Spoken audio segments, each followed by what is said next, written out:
죄는 심판을 가져야 됩니다. 그러나 지난주 말씀 드린 것처럼 예수님은 그 죄의 원상인 도시 중심으로 오셔서 가르치시고 전파하시고 치료하는 사역을 하셨습니다. 이것은 무엇입니까? 주님의 사랑의 성품에 의존하는 것입니다.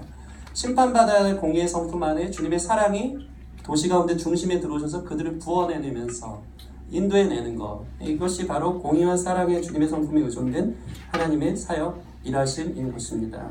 요한복음 3장 16절 말씀 여러분 잘 아시듯이 하나님이 세상을 이처럼 사랑하사 독생자를 주셨으니라고 나와 있습니다. 하나님은 세상을 심판하실 것입니다. 그러나 심판받아야 할 이 세상을 사랑하십니다. 자신의 하나뿐인 아들을 내어주기까지, 전부를 주시기까지 이 세상을 사랑하는 하나님입니다. 교회뿐만 아니고 세상을 사랑한다고 나와 있죠. 하나님이 교회를 사랑하지 않고 이 세상을 사랑하셔서 독생자를 주셨다라고 말씀하는 것입니다. 9시 뉴스에 나오는 이 흉악무도한 세상을 사랑하셔서 주님이 오시는 것입니다. 세상 사람들을 구원해내기 위해서 오신 것입니다. 그래서 우리는 도시 중심에서 이 노아의 방주의 역할을 잘 감당하는 교회가 되었으면 좋겠습니다. 한 영혼이라도 방주에 타서 장차 다가올 심판을 면하게 하는 것, 그것이 바로 도시 중심에 세워진 기쁨의 교회의 역할인 줄 믿습니다. 여러분, 구원받았다는 뜻이 무엇입니까? 구원의 양면성이 있어요. 구원은 심판에서 구원받은 것. 구원을 어디서 구원받았는지를 생각해요. 죄에서, 어둠에서 구원받은 것입니다. 구원을 뒤집어 보면 심판은 필연적인 거예요. 죄에 대한 심판이 있기 때문에 그 심판에서 우리를 구원해 내신 것입니다. 이런 차원에서 우리 교회가 세상을 향해 열린 마음이 있다는 것은 매우 복음적이고 선교적인 마음입니다. 교회가 교회의 거룩성을 지킨다면서 요새를 쌓고 담을 쌓고 넘어오지 못하게, 세상에 넘어오지 못하게 만드는 것은 그 종교 집단주의고 폐쇄주의인 거예요. 이단 같은 것입니다. 건강하지 못한 잘못된 교회인 것입니다. 우리가 세상을 향해 구원의 생명줄을 던지는 것, 그것이 우리를 향한 교회로의 부르심인 줄 믿습니다. 여러분이 교회 안에서만 갇힌 신앙생활을 하지 않기를 바랍니다. 교회 안에서 그냥 만족을 누리고 교회 안에서만 멋진 사람들이 아니고 세상에서 멋있는 그리스도인으로 살기를 주님의 이름으로 축원합니다. 그러기 위해서 필요한 게 뭡니까? 오늘 말씀 나누는 것처럼 오픈 마인드, 열린 마음입니다. 세상에 대해서 여러분 열린 마음들이 있기를 바랍니다. 이런 차원에서 이 열린 마음을 갖는다는 것은 세상에 대해서 호의적이어야 된다는 것입니다. 사람들에 대해서 적극적으로 다가가는 여러분이 되었으면 좋겠습니다. 세상을 환영하고 그들과 이야기할 준비가 되어진 여러분의 마음이 세팅되길 바랍니다. 그들에게 영향력을 주는 리더십으로 자리 잡기를 바랍니다. 이것이 바로 열린 마음을 가진 성도들의 기본 자질인 줄 믿습니다. 한 주 동안 세상에서 패배하고 돌아오는 자가 아니고 세상에서 열린 마음으로 그들에게 호의를 베풀며 그들과 대화하고 하나님의 주신 그 영향력의 리더십을 흘려보내는 삶 속의 예배로 승리하는 저와 여러분들 되었으면 좋겠습니다. 여러분은 세상에 대해서 호의적이십니까? 세상과 이야기할 준비가 되셨습니까? 그들에게 어떤 영향을 끼치고 있습니까? 오늘 말씀은 초대교회 교인들을 대표하는 사도 베드로의 이야기입니다. 사도행전에서 사도 바울이 전면으로 이제 등장하기 전에 이 사도 베드로의 사역이 집중되어져서 9장부터 쭉 나오는 것을 볼 수 있습니다.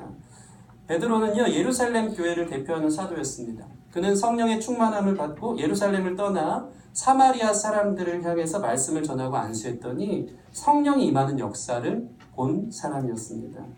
그리고 다음 말씀을 보면 예루살렘에서 30km 정도 떨어진 루따 지역까지 가서요, 중풍병자인 애니아를 위해서 기도했더니 그가 낫는 역사도 일어난 것입니다. 계속해서 지경이 베드로에게 넓혀지는 것을 볼 수 있습니다. 지중해 근처까지 갑니다. 욥바라는 곳에 가서는요, 병들어 죽은 도르가라는 여자아이를 살리기도 했습니다. 꼭 그러한 기적과 이사 뒤에 일어나는 일이 있었어요. 성경은 한결같이 이런 기사를 통해 많은 사람이 주를 믿게 되는 역사를 가져왔다고 기록하고 있습니다. 사도 베드로가 나름대로 선교한 것입니다. 사마리아도 가고요, 루따도 가고, 욥바도 가고, 오늘 말씀을 보면은 한 50km 정도 떨어진 고넬료, 이방인이 있었던 고넬료의 집까지 찾아가는 것을 볼 수 있습니다. 백부장 고넬료였습니다. 100명의 군대를 이끄는 로마의 군인이었던 것이죠. 사회적으로 잘 나가는 부유한 인물이었습니다. 경건하고 하나님을 경외하는 이방인이었습니다. 이 사람이 어느 날 기도하는데 하나님의 음성이 들린 거예요. 그리고 나서 베드로에게 가서 말씀을 듣고 세례를 받으라고 하나님의 음성이 들려오기 시작한 것입니다. 이 사건을 지금 예루살렘 교회로 돌아온 베드로가 보고하고 있는 내용, 예루살렘에 있는 사람들에게, 성도들에게 보고하고 있는 내용이 오늘 저희가 읽은 본문 말씀입니다. 우리 5절에서 10절 말씀 우리 한 목소리로 좀 읽어보겠습니다. 5절에서 10절 시작. 큰 보자기 같은 그릇이 내 귀에 매어 하늘로부터 내려 내 앞까지 드리워지거늘 이것을 주목하여 보니 땅에 네발가진 것과 들짐승과 기는 것과 공중에 나는 것들이 보이더라. 또 들으니 소리 있어 내게 이르되 베드로야 일어나 잡아먹으라 하거늘 내가 이르되 주님 그럴 수 없나이다. 속되거나 깨끗하지 아니한 것은 결코 내 입에 들어간 일이 없나이다 하니 또 하늘로부터 두 번째 소리 있어 내게 이르되 하나님이 깨끗하게 하신 것을 내가 속되다고 하지 말라 하더라. 이런 일이 3번 있은 후에 모든 것이 다시 하늘로 끌려 올라가더라. 아멘. 아멘. 요바에 머물고 있었는데요. 고넬료가 보낸 사람들이 도착한 것입니다. 그래서 함께 가이사랴에 있는 고넬료 자신의 주인집으로 함께 가자고 요청이 들어온 것입니다. 베드로는 요바에 머물면서 그 요바시에서 한 6시쯤, 오늘날로 얘기하면 12시, 정오죠. 12시쯤에 한 집의 지붕에 올라가서 이제 기도를 하기 시작한 것입니다. 12시쯤 되면 어떻습니까? 한참 시장할 때입니다. 점심시간이었죠. 사람들이 음식을 준비하고 있었습니다.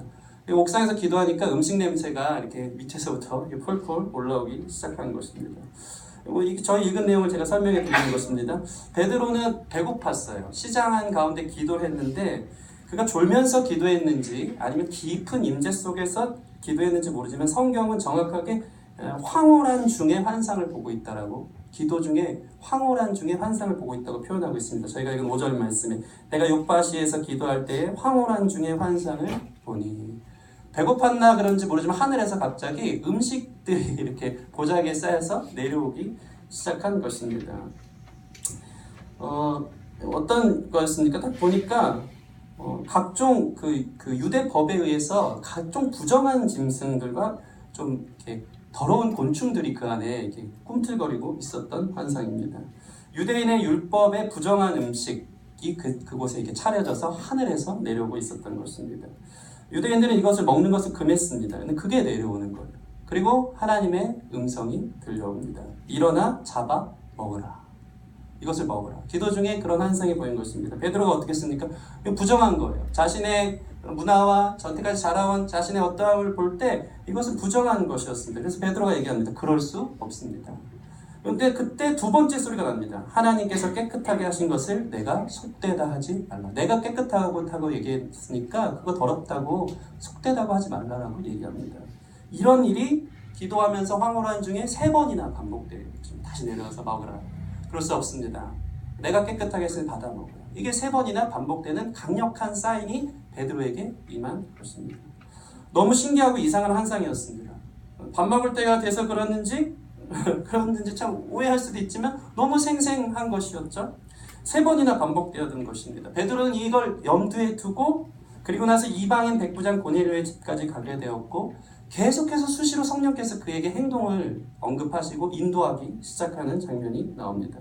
결국 어떤 일이 벌어졌습니까? 부정하다고 생각했던 이방인에게 베드로가 말씀을 전하고 있던 중에 성령이 임하기 시작했던 거예요.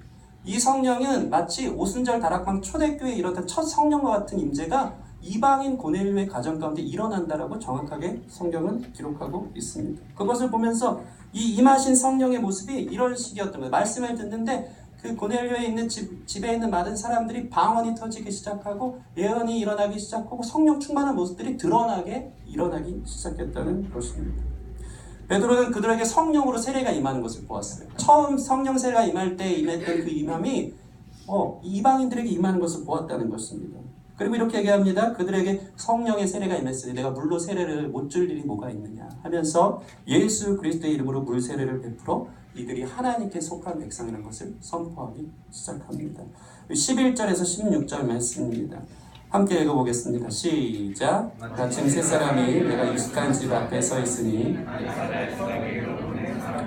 성령이 내게 명하사 아무 의심 말고 함께 가라 하시매 이 6 형제도 나와 함께 가서 그 사람의 집에 들어가니 그 그가 우리에게 말하기를 천사가 내 집에 서서 말하되 내가 사람을 요바에 보내어 베드로라 하는 시몬을 청하라. 그가 너와 내 온 집이 구원받을 말씀을 내게 이르리라 함을 보았다고는 내가 말을 시작할 때 성령이 그들에게 임하시기를 처음 우리에게 하신 것과 같이 하는지라. 내가 주의 말씀으로 또한 물로 세례를 베풀었으나 너희는 성령으로 세례를 받으려 하는 것이 생각나는구나. 아멘. 아멘. 이것이 그 뒤에 이제 일어나는 이 증명하는 내용이 오늘 말씀의 내용의 전부입니다. 부정한 줄 알았던 이방인들에게도 동일한 구원과 성령의 임하심이 나타난 것을 본 하나님의 역사를 증거하고 있는 베드로의 모습입니다. 이 말씀을 통해서 여러분이 열린 마음을 갖고 있다는 것은 무엇인지를 좀 짚어보는 그런 시간 되었으면 좋겠습니다. 사실 여러분 이 보고는요, 베드로가 예루살렘에 들어갔을 때 수군거리든 베드로를 비방하던 그 할례자들의 비난 때문에 시작된 설명이었습니다. 할례자들은 누구입니까? 이들은 그리스도인이 되길 원하는 이방인들은 반드시 할례를 행해야 된다라고 얘기하는 것입니다. 반드시 의식법, 음식법 등을 지켜야지만 된다고. 이방인들도 다 할례 받고 정결예법, 율법을 다 지켜야지만 구원의 일은 우리와 동등한 사람이다 라고 생각했다는 것입니다. 이들은 할례 없는 이방인들이 그리스도인이 되는 것이 여간 찜찜한 일이 아닐 수 없습니다. 자기들은 다 그걸 지켰기 때문인 것입니다. 그래서 베드로가 이방인에게 임한 성령을 차례차례 설명하고 있는 것입니다. 여러분, 우리가 세상을 향해 열린 마음을 갖기 위해서는 이러한 할례자들의 갖고 있는 율법주의를 벗어버려야 되는 줄 믿습니다. 여러분, 율법주의가 무엇입니까? 구원에 대해서 인간의 자격을 걸어놓은 것입니다. 하나님께 잘 보여야 돼. 하나님 보실 때 착하게 살아야 돼. 정해놓은 거 잘 지켜야 하나님이 기뻐하셔. 그래야 구원받아까지 이루어지는 게 율법주의라는 것입니다. 여러분, 이것이 맞는 말입니까? 그렇지 않습니다. 우리가 주의를 왜 지킵니까? 구원받으려고가 아니고 이미 구원하신 하나님께 감사하여서 지키는 것인 줄 믿습니다. 우리가 왜 술과 담배를 금합니까? 구원받아야 돼서가 아니고 술, 담배보다 하나님을 더 사랑하기 때문에 자연스럽게 지켜지는 일인 줄 믿습니다. 다시 말해서 율법을 지키는 이유는 그것이 구원의 조건이 아닌 구원받는 것에 대한 자연스러운 반응이라는 것입니다. 조건으로 미리 내거는 게 아니고 주님 사랑했더니 구원받았더니 율법이 지켜지기 시작하는 것, 그것이 율법주의가 아닌 모습인 줄 믿습니다. 여러분 가운데 이러한 구원의 감격과 기쁨이 회복되길 바랍니다. 내가 이거 지키면 하나님이 나를 더 사랑해 주시고 내가 이거 안 지키면 하나님이 나를 덜 사랑하셔서 구원받지 못하는구나 하는 것이 아니라는 것입니다. 여러분께서 아무리 흉악한 죄를 짓는다고 해도 주님의 사랑은 변함없으며 그 죄는 씻으시고 우리를 다시 안아주시는 분이신 줄 믿습니다. 하나님은 죄를 짓는 나의 행동을 싫어하시지만 여러분 자체를 싫어하는 것이 아닌 줄 믿습니다. 이 사실을 알면 우리는 더 하나님을 사랑하게 되어 주의를 지키지 말라 그래도 예배가 좋아서 지키게 되어지는 것이고 술, 담배 마시라고 해도 성령님을 근심하게 하는 것 같아서 안 마시기로 결정하게 되는 율법을 지키는 일들이 일어나기 시작합니다. 이 하나님의 사랑을 먼저 아는 저와 여러분 되었으면 좋겠습니다. 이 하나님의 사랑을 알고 싶다면 여러분 목요일날 이 밑에서 이루어지는 쉐이커스 집회에 오시기 바랍니다. 하나님의 사랑에 대해서 거의 몇 회까지 하실지 모르겠어요. 주구장창 이제 1년 내내 하실 분이 60회 정도 하면서 너무 귀한 복음이 선포되고 있고요. 제가 지난주에 그 예수님의 사역, 도시 사역에 대해서 가르치고 전파하고 치료한다, 고치는 사역을 했는데 이번 주 목요일 날은 요한 목사님이 제대로 힐링 사역을 하시더라고요. 그렇게 은사주의적으로 아주 건반에 성령의 그 가락을 타고 제가 한마디 했습니다. 저기 드럼 치는 쉐이커스의 드럼 치는 형제, 너 소리는 하나도 안 들리더라. 건반 소리밖에 들리지 않았습니다. 근데 그 안에 깊이 있게 들어가면서 하나님의 사랑에 대해서 찬양과 말씀이 터져나오는데 다 울음바다가 되는 거예요. 너무 행복했어요. 하나님 나를 있는 그대로 사랑하시는구나. 나 너무 눌려서 살았던 것 같아요. 어떻게 하면 하나님 기쁘게 해야 될까? 나 미워하지 않을까? 나 내 이 모양 이 꼴인데 하나님 나 사랑하실까? 근데 그게 아니더라고요. 죄는 미워하지만 나는 사랑하시는 하나님. 죄를 씻기셔서 나를 안아주길 원하시는 그 하나님의 사랑이 계속해서 부어지면서 제대로 된 힐링 사역이 우리 기쁨의 교회에서 일어나고 있는 모습을 볼 때 얼마나 반가웠는지 모릅니다. 여러분 갈라디아서 2장 16절 말씀 함께 보실까요? 네, 같이 한번 읽어보겠습니다. 시작. 사람이 의롭게 되는 것은 율법의 행위로 말미암음이 아니요 오직 예수 그리스도를 믿음으로 말미암은 줄 알므로 우리도 예수를 믿나니 이는 우리가 율법의 행위로서가 아니고 그리스도를 믿음으로써 의롭다함을 얻으려 함이라. 율법의 행위로서 의롭다함을 얻을 육체가 없느니라. 아멘, 아멘. 옆 사람 보면서 예수님 믿음으로 의로운 줄 믿습니다. 아멘, 아멘. 여러분 자유하시기 바랍니다. 여러분의 행위의 어떠함으로 증거 삼고 그걸로 좀 인정받으려는 부분에서 자유하시길 바랍니다. 이미 하나님의 사랑, 하나님을 기뻐하는 삶을 살 때 따라온다는 것을 여러분 기억하시고 자유함 가운데 신앙생활을 하길 바랍니다. 여러분 이것이 복음입니다. 복음이 역사하는 것은 주님 자체를 기뻐합니다. 율법이 역사하는 것은 주님이 기뻐할 조건을 찾는 것입니다. 여러분 복음 자체의 역사 속에서 주님 자체를 기뻐하는 저와 여러분 됐으면 좋겠습니다. 조건 때문에 뭔가 찜찜해서 하나님 무서워서 이 자리에 나온 사람이 아무도 없기를 바랍니다. 옆 사람 한번 보세요. 하나님 무서워서 나왔나, 주일 안 지키면 찝찝해서 나왔나 보면 딱 압니다. 율법주의자인지 아닌지. 네. 하나님 사랑해서 나온 줄 믿습니다. 네, 여러분 찔리는 것 같습니다. 네. 여러분 이 율법주의자들에게 나타난 특징이 있어요. 이게 필연적으로 따라오더라고요. 그게 뭐냐면 비교예요. 그리고 교만이에요. 계속 웃으시네요. 그만 터주셔도 됩니다. 우리 11장 2절 말씀 같이 한번 읽어보겠습니다. 11장 2절 시작. 베드로가 예루살렘에 올라갔을 때 할례자들이 비난하여.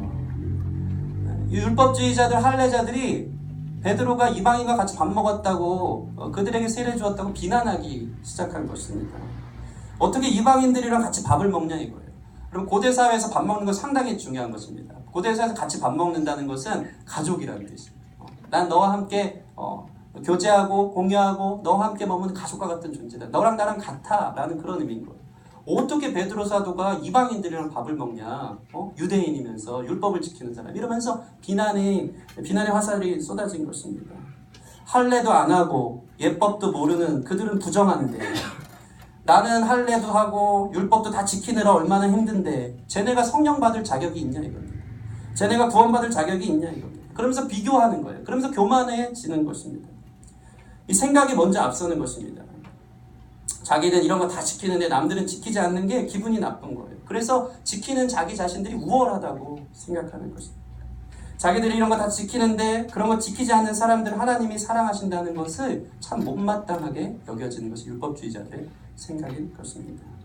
내가 어떻게 살아왔는데, 내가 어떻게 이것들을 지켜왔는데, 내가 얼마나 하나님께 인정받으려고 주일 성수도 하고 헌금 생활도 하고 교회 봉사도 하고 기도 생활을 얼마나 했는데 왜 저 사람들 나랑 똑같이 은혜 받아요? 왜 저 사람들은 성령이 임해야 되냐? 이것 때문에 비교의식과 교만함으로 판단하는 일들이 일어난 것입니다. 여러분이 교만이 들어오면요, 특별히 우리가 오픈마인드에 대해 설교할 때 이 세상 사람들에 대해서 판단하고 비교하고 불편한 마음이 동일하게 생겨나기 시작하는 것입니다. 그래서 세상을요, 율법주의자들은 자꾸 이분법적으로 보기 시작합니다. 교회는 선하고 세상은 악하다. 판단하고 비난하는 걸로만 보는 것입니다. 나는 내 신앙을 지켜야 해. 그러니 세상 친구들을 다 끊을 거야. 이게 율법주의적인 생각에서 나오는 것입니다. 여러분이 이 이분법적인 사고로 여러분 얼마나 기독교가 그동안 선교와 전도에 있어서 얼마나 폭력적으로 이 모든 것들을 행했는지 여러분 많은 것들을 보면 알 수 있습니다. 잘하는 그 동영상인데요. 지난번에 이 영상을 보고 아주 충격받았습니다. 지하철에 앉아있는 스님에게 전도하고 있는 한 분을 보았습니다. 스님은 가만히 이렇게 앉아있는데 되게 폭력적으로 전도를 하고 있는 거예요. 이분법적으로 너는 악하다 이런 느낌이 있는 거예요. 내가 너를 전도해 주는 걸 고맙게 생각해야 된다라는 뉘앙스를 얘기하는 거예요. 내가 너 불쌍해서 전도하고 있다. 사람들 다 지켜보고 있는데 예수 믿고 구원받으라고. 이런 기회가 한두 번 오는 줄 아냐고. 그런 영상이 돌고 있는 거예요. 얼마나 폭력주의인지 몰라요. 승리주의에 도취돼서 세상은 악하고 너희는 멸망받아 죽어야 될 백성이고 나는 의로운데 내가 한번 베풀어 주는 거야. 내가 한번 인심 써주는 거야 하면서 그런 식으로 비난하고 판단하면서 올려나 마라 하듯이 전도하는 많은 사람들이 있다는 것입니다.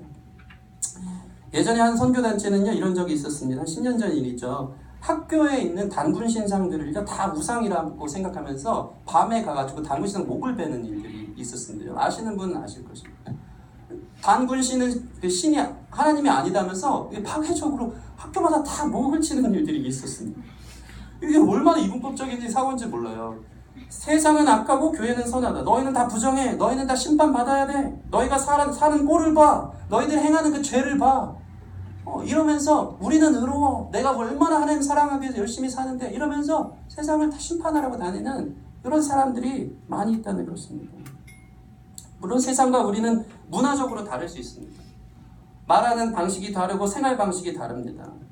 그런데 마음 깊은 곳에 세상 사람들과 벽을 나누고 그들과 상종하지 않으려는 태도는 여러분 우리가 버려야 하길 바랍니다. 그것이 오픈 마인드의 첫 번째 시작인 줄 믿습니다. 이것을 적극적으로 더 알아봤으면 좋겠어요. 여러분 목회자가 무엇입니까? 성도가 무엇입니까? 교회에 갇혀서 말씀만 전하고 기도만 하고 요새를 쌓고 사람들입니까? 아닙니다. 세상을 두려워하지 않고 세상을 향해 열린 마음으로 다가가 그들의 삶 속에 들어가는 것. 그게 열린 마음을 가진 하나님의 교회인 줄 믿습니다. 예수님 보세요. 예수님은 세리와 창기들하고 친구셨어요. 죄인들과 친구셨다는 것입니다. 여러분의 삶은 어떤가 보세요. 율법적이지 않은가? 너무 이분법적으로 살진 않는가? 그들에게 나가길 두려워하고 그들을 판단하고 난 쟤네랑 상종하면 안 되지. 나 거룩하게 날 보호해야지. 이러면서 전혀 그들에게 나가는 것에 대해서 인색할 때가 상당히 많이 있다는 것입니다. 제가 이 사도행전 11장 묵상하면서 오픈마인드에 대한 본문을 생각하는데 이 말씀이 너무 강력하게 다가옵니다. 오늘날 많은 모태신앙들은 교회 안에서만 갇혀가지고 자기 신앙생활만 이렇게 지켜나가면서 전혀 세상에서 영향력을 발휘하지 못하는 거예요. 그러면서 거룩하다고 생각하는 거예요. 구별됐으니까. 동떨어져 있으니까 거룩하다고 생각하는 거예요. 근데 주님의 관심은 그렇지 않다는 것입니다.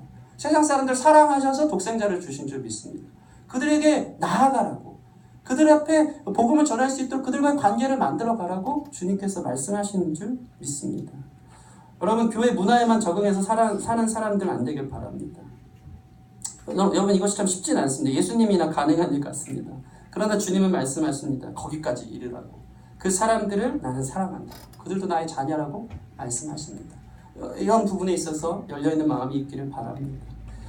여러분 사도 베드로는 어떤 사람이었습니까? 성령의 강권하심으로 이방인 고넬료의 집까지 간 것입니다. 수시로 충만하게 하나님 성령님이 말씀하시는 거예요. 그런데도 이 체질이 율법주의적인 체질이 사도 베드로 안에 계속 있었다. 그도 유대인이고 정결례법을 다 지키고 부정한 음식들을 안 먹고 살았기 때문에 이게 체질화가 된 거예요. 세상에게 나가는 것을 불편해하고 두려워하고 했던 것입니다. 그게 계속 드러납니다. 계속 불편하고 의심이 있었던 것입니다. 12절 말씀 보실까요? 12절, 11장 12절 말씀 같이 한번 읽겠습니다. 시작. 성령이 내게 명하사 아무 의심 말고 함께 가라 하시니 이 여섯 형제도 나와 함께 가서 그 사람의 집에 들어가니. 성령께서 또 나타나셔서 의심하지 말라고 가라고 이방인의 집으로 가라고 거기 그들과 먹으라고 그들에게 말씀을 전하라고 계속해서 찾아오시는 것을 볼 수 있습니다. 주님이 재촉하실 때가 있습니다. 내가 너를 통해 일하길 원한다. 그래서 세상으로 보내는 것입니다. 여러분 현장 속에서 삶 속에서 직장에서 학교에서 살면서 너무 이분법적으로 살지 않기를 바랍니다. 그냥 거기는 나 돈 버는 곳, 거기는 그냥 적당히 나를 그냥 세워가는 곳 이런 수준이 아니고 교회와 세상을 나누지 말고 하나님이 여러분을 세상 가운데 보내셨다는 마음을 갖고 누구를 대하든지 주님께 대하듯이 대하는 저와 여러분들 되었으면 좋겠습니다. 여러분 베드로의 이 율법주의를 깨트리고 이 교만함을 깨트리고 이 좁은 세계관을 깨트리려고 주님께서 지금 무단히 애쓰고 계신 것입니다. 처음에는 사마리아까지 갔다 그랬어요. 사마리아 정도까지 지경을 넓히십니다. 그리고 루다 30km 떨어진 루다까지 가게 하시고 기적도 일어나고 나 거기서도 역사는 하나님이 보여주십니다. 요빠까지 갑니다. 이제는 50km 이상 떨어진 가이사랴까지 가서 성령이 그곳에 임하는 것을 베드로에게 보여준다는 것입니다. 괜찮다고 나아가라고 세상으로 나아가라고 말씀하는 것입니다. 이 말씀 보는데 딱 저를 보는 것 같았습니다. 베드로가 저 아닙니까? 이름도 베드로인데 저는 우리 요한 목사님이 잘 알지만 항상 하는 얘기입니다. 학교, 집, 교회밖에 몰랐던 사람입니다. 종로 이상 나가면 부정하게 봤습니다. 학교 땡기고 맨날 이렇게 쇼핑 다니고 뭐 이렇게 저를 냉면집 맛있는 맛집을 고등학교 때 그렇게 저를 타락시켰어요. 맛집, 냉면집, 무슨 저기 광장시장 가서 빵꾸난 그 니트 사야지 간지가 난다면서 5,000원짜리 입고 문화개방을 세우고 저는 되게 타락하는 느낌이었어요. 계속 저를 넓혀가는 거예요. 저는 저희 사명자밖에 모르고 교회밖에 모르고 기도밖에 모르고 그냥 주여 교회 안에 저는 신학도요 하나님이 이제 할 게 없어서 신학한 것입니다. 사실 교회에서 어렸을 때부터 자라다 보니까 그 문화 안에만 갇혀서 내가 신학 아니면 뭐 해야 되나 전혀 생각을 못했던 것입니다. 찬양 사역을 한다는 것도 노래하고 음악하고 뭐 세상의 문화를 전파하고 이게 아니고요. 자연스럽게 나는 할 게 교회 안에서 찬양 사역하는 거. 그러니까 CCM 가수 된 거 아닙니까? 일반 가수 하는. 그러니까 너무 이게 좁은 거예요. 하나님이 이런 저를 재촉하셔서 사마리아로 가라, 루다로 가라, 나가라, 계속 나가, 요바로 가라, 가이사로, 좀 지경을 넓혀 가시는 거예요. 여러분, 이 지경을 여러분의 삶 가운데 넓혀 가실 때, 여러분의 삶의 지경이 넓어지고 만나는 사람들이, 불신자들이 많아지고 할 때, 여러분, 그것은 주님의 사인인 줄 믿습니다. 거기 열린 마음을 가지고 주의 복음을 전하라는, 관계 형성을 하라는 주님의 은혜인 줄 믿습니다. 좁게 생각하지 마세요. 좁은 식견에 교회 안에만 머물고 기도하고 주여 주여 하는 것이 예배가 아니고, 진짜 하나님을 기뻐하는 것은 죽었던 자가 살아나도록 인도하는 것, 잃었던 자가 주께 돌아오도록 인도하는 것, 그게 하나님 가장 기뻐하는 사명이고 사역인 줄 믿습니다. 그렇게 나아가시는 저와 여러분 되었으면 좋겠습니다. 땅끝까지 가라고 주님이 재촉하실 때가 참 많습니다. 저는 선교를 나가도요, 일본 정도밖에 안 갑니다. 일본만 지금 한 3번째 가고, 이번에도 일본 가는데, 딱 그 요빠 정도, 한 50km, 가이사라 정도까지 나가요. 이완 목사님이 케냐까지 가시더라고요. 땅끝까지. 막 전도 나가고. 이게 저의 이제 바운더리인 것 같아요. 근데 자꾸 이렇게 우울하게 묵상을 하기 시작하면서, 진짜 우울했던 건 뭐냐면요, 베드로가 이 뒤에 안 나와요, 거의. 그게 지경이 거기까지인 거예요. 그러니까 성령님이 재촉하시고 너 로마까지 가라, 땅끝까지 가라 하는데 베드로가 계속 의심하는 거예요. 맨날 물어봐야 되니까 얼마나 성령님이 인도하시기 피곤하셨겠어요.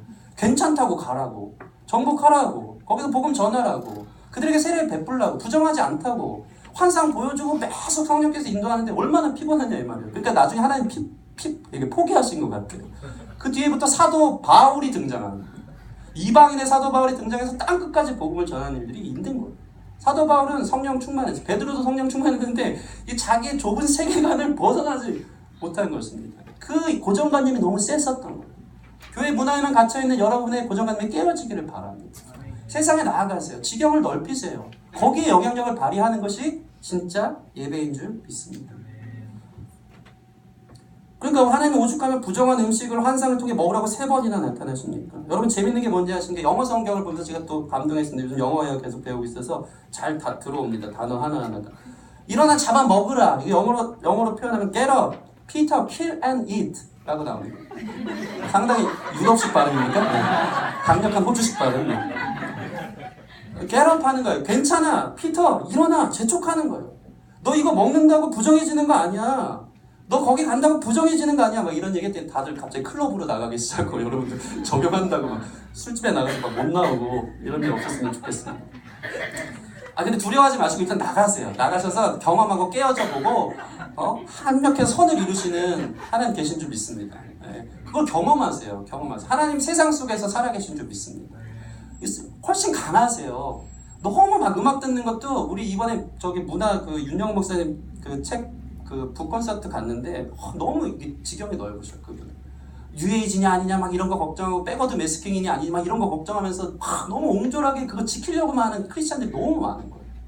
그러나 문화는 늘 우리에게 질문을 하는 거예요. 그들의 노래들 속에서 진리는 무엇이냐, 나는 어디로 가야 되냐, 이 노래하는 것에 대해서 여러분 이미 답할 것들이 주님께서 부어주신 줄 믿습니다. 성령께서 그것들 주셨어요.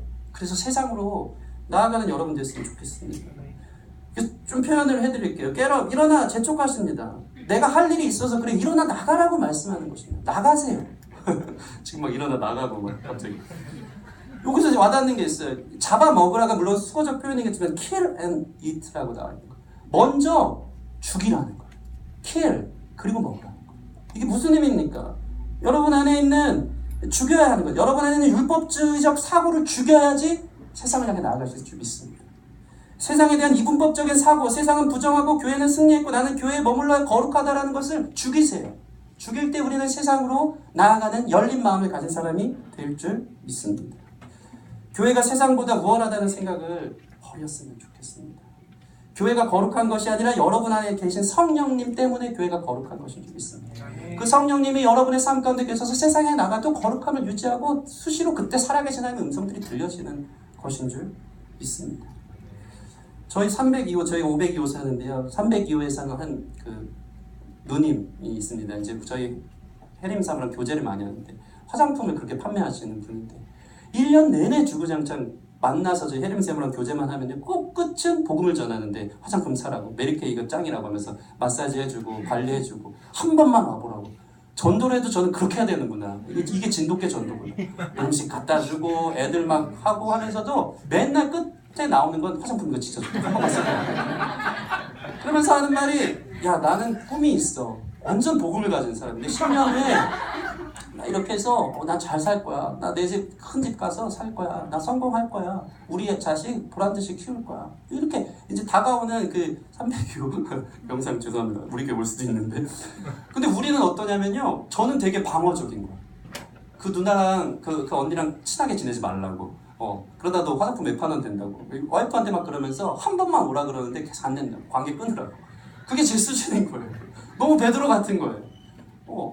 차라리 거기 가셔서 거기 그들과 대화하고 그들 삶이 무엇인지 얘기하면서 그 안에서 필요한 부분들을 복음으로 잡아주고 그들 안에 있는 공허함, 외로움, 힘든 그리고 나의 삶의 목적은 다른 데 있다는 것을 얘기해주기 위해서는 그들 속에 들어가야 되는 것이 맞는 것이 아닌가 제가 말씀을 통해 깨달은 것입니다.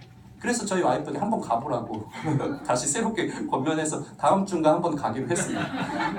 갔다 와서 오히려 막 잡아먹히고 있는 화장품 몇 판 원 되고 막 상관없습니다. 너무 닫혀있는 거죠.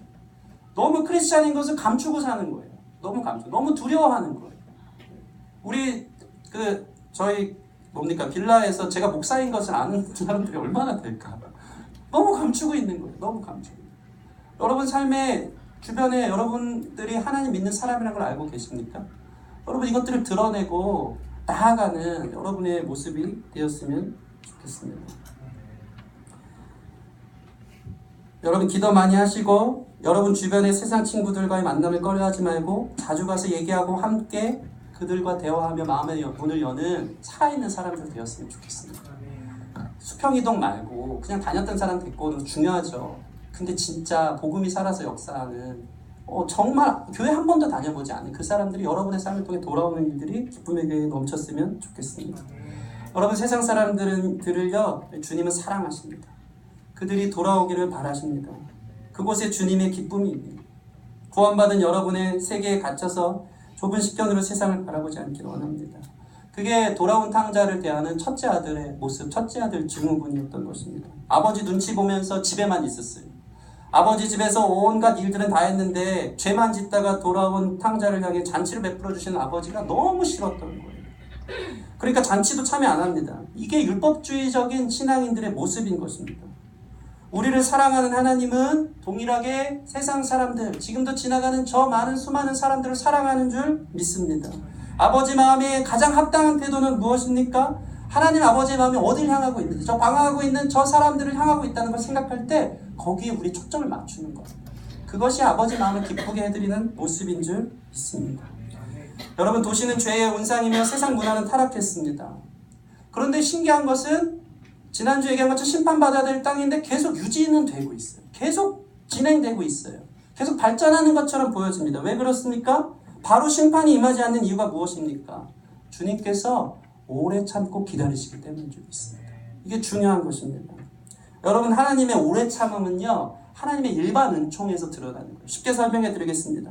하나님께서는 심판받아 이게 죄로 타락할 심판받아야 될 이 세상을 향해서 국가를 허락하셨어요. 질서를 허락하셨어요. 법률을 허락하셨어요. 개인의 사람들의 마음에 양심을 허락하셨어요. 이게 일반 은총이라는 거예요. 그걸로 무너지긴 하는데 서서히 무너지도록 계속해서 그걸로 유지되게끔 하신 거예요. 그렇게 오래 참고 기다리시려고 이런 것들로 세상을 다스리고 통치해 간다는 것입니다. 물론 양심이 점점 화인 맞은 사람들이 늘어납니다. 여러분 뉴스를 보고 세상 상황을 보면 야 어떻게 양심 있는 사람이 저렇게 지을 수 있나 모든 도덕적인 사람들이 깨어지는 것을 보지만 그럼에도 불구하고 하나님은 이런 것들을 넣으셔서 계속 유지되게 하시는 것입니다. 왜 그렇습니까? 오래 참으면서 한 명이라도 더 여러분을 통해 구원받도록 한 명이라도 더 이 노아의 방주, 구원의 방주로 돌아오도록 주님께서 여러분을 보내기 원해서 오래 참고 기다리시는 줄 믿습니다. 여러분 이것은 하나님의 오래 참음은요 마치 목재 건물이 무너지는 것 같더라고요. 여러분 우리 교회가 80년 된 목재 건물입니다. 목재 건물은요 콘크리트 건물이랑 다르대요. 콘크리트 건물은요 균열이 나기 시작하면 삽시간에 이제 무너질 것을 예상해서 피해 있어야 된답니다. 근데 목재 건물은요 이 못으로 친밀하게 연결되어져 있어서 한 번에 넘어지는 법이 없대요. 목재 건물은 서서히 넘어지는 징조가 보인다는 거예요. 아, 이게 지금 수명이 다 있구나 하면 서서히 넘어진다는 거예요. 여러분, 교회가 여러분 걱정하지 마십시오. 교회에는 HB물 돼서 무너질 이유는 없지만 이제 요한 목사님 내가 보니까 거긴 안 됐거든요. 목조 건물이에요. 80년 됐어요. 보니까 점점 이렇게 서서히 무너져가는 징조가 보여진다는 것입니다. 사인을 주고 계십니다. 이게 되게 중요한 게 뭐냐면 하나님의 오래 참음은 콘크리트 건물이 아닌 목조 건물 같은 거예요. 사인을 주시는 거예요. 무너질 거야. 심판받을 거야. 그러나 계속 그분의 일반 은총으로 버티고 계세요. 반드시 무너질 거긴 한데 그날이 도적같이 임할 것이긴 한데 마지막 때인데 점점 무너지는 이 징조를 봐봐. 한 명이라도 더 죽게 돌아오도록 너희가 나아가지 않겠느냐. 이것이 마지막 때에 저 여러분을 부르시는 목적인 줄 믿습니다. 그 사인들을 보면서 우리의 삶의 생각과 목표가 복음 전하는 일들에 세워지기를 바랍니다. 베드로후서 3장 9절 말씀 같이 한번 읽겠습니다. 베드로후서 3장 9절 시작.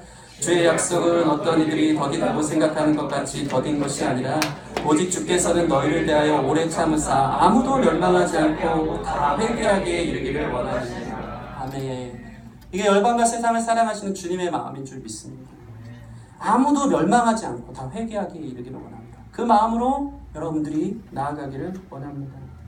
윌리엄 캐리, 선교의 아버지로 불리는 윌리엄 캐리가 이런 말을 했죠. 복음주의자들은 명목적인 신앙이 아닌 하나님의 은총에 대한 개인적인 신음을 경험하고 자신의 삶에서 복음을 전하는 열정을 실천하는 사람이다. 따라서 복음주의자들은 단지 복음을 수용하고 구원받는 신자의 삶을 넘어서 그리스도께서 약속하신 성령을 체험하며 예수께서 명령한 대사명에 반응하여 헌신하는 제자의 삶으로 연장되어져야 한다. 여러분, 이러한 사람이 되기를 바랍니다. 여러분, 이러한 제자로 세상을 향하길 바랍니다. 율법주의, 승리주의, 폐쇄성을 깨트리고 열린 마음으로 세상을 향해 나아가시기를 바랍니다. 그 두 가지만 나누고 말씀을 마치고 합니다. 열린 마음이란 무엇인가? 첫 번째로 성육신적인 마음입니다. 성육신적인 태도가 열린 마음입니다. 예수님은 어떤 분이십니까? 하나님이심에도 불구하고 육신으로 이 땅에 오셨습니다. 세계 그 높고 높은 세상을 떠나 이 낮고 천하고 좁은 세상으로 내려오셨습니다. 이것이 오픈 마인드입니다. 거룩하신 주님은요, 인간의 언어에 갇혀서 복음을 전하셨습니다. 거룩하신 주님은 인간의 생활에 갇혀서 사셨습니다. 성육신적인 태도인 거예요. 그리고 인간의 문화를 인정하며 그 틀 안에서 십자가를 지고 마침내 우리를 구원해 내신 것입니다. 여러분, 열린 마음은 그들 안에 머물고 그들과 대화하고 그들에 대해서 알아가는 것, 그들 속 깊이 들어가서 성육신적인 태도로 거하는 것, 그것이 열린 마음의 첫 번째 포인트인 줄 믿습니다. 세상 문화를 이분법적으로 무조건 적대시하면 안 됩니다. 나아가시는 저와 여러분 됐으면 좋겠습니다. 두 번째로 십자가의 정신으로 살아가는 저와 여러분들 되었으면 좋겠습니다. 이 말은 십자가가 구원이라고 전하라는 말이 아닙니다. 예수 믿어 천국 간다라고 여러분 증거하라는 말이 아닙니다. 예수천상 불신지옥 답을 정해놓고 무조건 대입해서 폭력적으로 전하라는 말이 아닙니다. 여러분, 십자가 정신으로 사는 것이 열린 마음인 줄 믿습니다. 여러분, 오늘 주인공이 베드로인데요. 이 베드로가 어떤 사람입니까? 세상 속에 열린 마음으로 살아가는 것이 무엇인지 하나님께 많이 깨지긴 한 것 같아요. 베드로 전서를 보면요, 구체적으로 세상 속에서 열린 마음으로 살아가는 십자가 정신이 무엇인지 상황과 환경에 따라서 다 구체적으로 일목요연하게 표현해 주고 있는 것이 이 베드로 전서 후서에 나오는 이야기인 것입니다. 여러분, 숙제 내드릴 테니까 베드로 전서를 꼭 읽어보시기 바랍니다. 너무 재밌지 않습니까? 베드로가 많이 깨졌는데 그가 쓴 이 책들을 보면 그가 세상에서 어떻게 열린 마음으로 살아가야 되는지에 대해서 잘 풀어놓은 것입니다. 하나만 예를 들어보겠습니다. 베드로전서 2장 11절에서 12절 말씀 같이 읽겠습니다. 시작. 사랑하는 자들아, 버림인과 나그네 같은 너희를 권하노니 영혼을 거슬러 싸우는 육체의 정욕을 제어하라. 너희가 이방인 중에서 행실을 선하게 가져 너희를 악행한다고 비방하는 자들로 하여금 너희 선한 일을 보고 오시는 날에 하나님께 영광을 돌리게 하려 합니다. 아멘, 아멘. 뭐라고 말하고 있습니까? 선한 행실로 영향력을 발휘하는 것이 십자가 정신이라고 이야기하는 것입니다. 예수 믿어야 구원받습니다가 아니고 여러분의 삶에 십자가의 정신이 구현될 때 사람들이 그 행실을 보면서 예수님이 누구신지 궁금해하면서 주님에 대해 관심을 갖고 돌아오는 일들이 있다는 것입니다. 상관들에게 순종하라고, 선하고 관용하는 사람뿐만 아니라 까다로운 자에게도 순종하라고, 그것이 십자가 정신이라고 베드로 사도는 이야기하고 있습니다. 베드로전서에 있는 내용입니다. 심지어는 베드로전서 3장에 넘어가면요, 아내와 남편에 대한 이야기도 구체적으로 나오는데 아내들에게 이렇게 얘기합니다. 아내들아 남편에게 순종하라. 그 아내의 행실로 구원을 받게 하려 합니다. 십자가 정신이 행실로 나오는 거예요.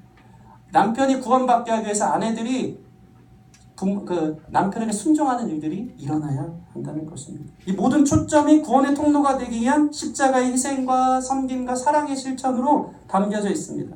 악을 악으로 갚지 말라고 얘기합니다. 욕을 욕으로 갚지 말라. 세상과 다른 정신인 거예요. 이 정신이 복음을 가진 여러분의 정신이 되었으면 좋겠습니다. 세상 사람들은 크리스찬의 영향력을 그때 느끼는 거예요. 쟤는 뭔가 다르다. 사는 방식이 다르다. 도대체 왜 저렇게 사는가? 그것이 바로 리더십인 줄 믿습니다. 리더십은 영향력이거든요. 그게 선교예요. 직장에서 큐티책 보는 것이 선교가 아니고 직장에서 희생하는 삶, 좀 더 섬기는 삶, 좀 더 사랑하는 삶, 십자가 정신으로 살아가는 것이 진짜 선교인 줄 믿습니다. 이런 예화가 있어요. 하여튼 한 청년이 회사에 취직을 했는데 이제 술자리가 벌어진 것이죠. 부장님이 이제 술을 따라주는데 술을 자기는 크리스찬을 먹을 수 없으니까 부장님이 따라주신 술 제 가슴으로 받겠습니다 하면서 가슴을 이렇게 탁 던지는 이런 회식 자리에서 이런 분이 있었거든요. 저 또라이 아닌가 막 이렇게 본 거예요. 그래서 따라줄 때마다 가슴으로 받겠습니다 이런 거예요. 회식 자리에서. 근데 이 사람이 어떻게 그 놀라운 반전을 해가냐면 회식 자리에서 다 술이 이제 떡이 돼서 다 쓰러져 있고 막 이럴 때마다 회식 마치는 시간 때마다 봉고차를 갖고 와가지고 한 명 한 명 사람들 다 태워서 집으로 데려다 주는 일을 하는 거예요. 그 사람 늘 회식 자리에 있어야 되는 거예요. 부장님 볼 때 쟤는 뭔가 이상하다, 특별하다. 그게 십자가 정신인 건 줄 믿습니다. 막 웃기지만 여러분 이러한 정신이 있었으면 좋겠어요. 예수님이 여러분에게 얼마나 오래 참고 기다려 주셨는지, 예수님이 우리의 마음에 얼마나 인내하시면서 견디셨는지, 예수님이 얼마나 우리의 유익을 위해서 희생하셨는지, 예수님이 우리의 잘못을 어떻게 책임져 주셨는지가 다른 사람에게 그대로 흘러가도록 살아가는 삶이 열린 마음을 가진 사람들의 모습인 줄 믿습니다. 이런 분들이 있어요. 제가 오전에 좀 은혜를 받았어요. 우리 서광 형제가 성도님들이 많이 오니까 자리를요 한 4번은 바꿨습니다. 이 뒤에 앉아있다가 다른 성도니까 제가 일부러 등을 쳤습니다. 뒤로 와. 부부니까 그게 앉으라고. 또 다른 분이 온 거예요. 뒤로 와. 뒤에 서서 예배드립니다. 근데 또 다른 분이 또 온 거예요. 야 저쪽으로 앉아. 제가 놀란 게 뭐냐면 십자가 정신인 거예요. 그게. 서광이 여기 있나요? 저기 있구나. 삐진 거 아니야?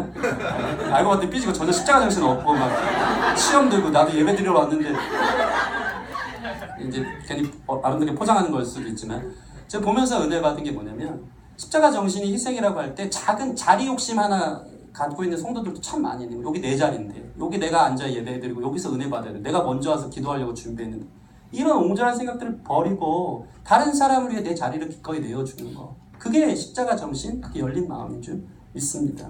여러분 안에 이러한 관대함이, 이러한 열린 마음들이 있기를 바랍니다. 그것이 십자가의 정신, 십자가의 사랑을 경험해서 세상에 빛이 되고 소금이 되어지는 하나님의 사람들의 모습인 줄 믿습니다. 말씀을 마치겠습니다. 초대교회의 선교의 시작은 성령 강림 사건부터 시작되었습니다. 오직 성령이 너에게 임하시면 너희가 권능을 받고 예루살렘과 온 유대와 사마리아와 땅끝까지 이르러 내 증인이 되리라. 여러분, 성령님이 임하면 오픈 마인드가 생기는 줄 믿습니다. 성령이 임할 때 어떤 일이 벌어졌죠? 방언이 터지기 시작했어요. 이게 방언으로 지나가는 사람들이 그냥 이게 뭐 천국 방언 랄랄라 방언이 아니고 그 각국의 언어들로 초대교회 성령이 임할 때 방언들이 터진 거예요. 이것으로 이방 사람들이 복음을 듣게 되고 기도하는 모습들을 보게 되고 하나님의 영광을 경험하기 시작했다는 것입니다. 이것은 무엇입니까? 성령이 임한 사람은 소통하는 사람인 줄 믿습니다. 방언이 터져서 그 사람들이 알아듣게끔 복음을 그들과 대화해서 이끌어낼 수 있는 성령 충만한 사람은 세상과 소통하는 사람이라는 것입니다. 그들에게 맞는 복음으로 그들에게 맞는 언어로 다가가는 실력들이 성령 충만함으로 임하기를 바랍니다. 성령이 임하면요 오픈 마인드가 생깁니다. 그렇게 부정하다고 여겼던 사마리아와 유대와 땅끝까지 이르러 내 증인이 되리라. 사마리아까지 가서 복음을 전하는 사랑이 생기는 것입니다. 성령이 임하는 것은 선교의 영이 임하는 것이고 선교의 영이 임하는 것은 내 안에 사랑이 생기는 것입니다. 저 죽어가는 영혼들을 향한 사랑이 생겨서 그곳이 사마리아일지라도 들어갈 수 있는 용기와 힘이 생겨지는 것입니다. 성령이 여러분 가운데 충만하게 임하기를 바랍니다.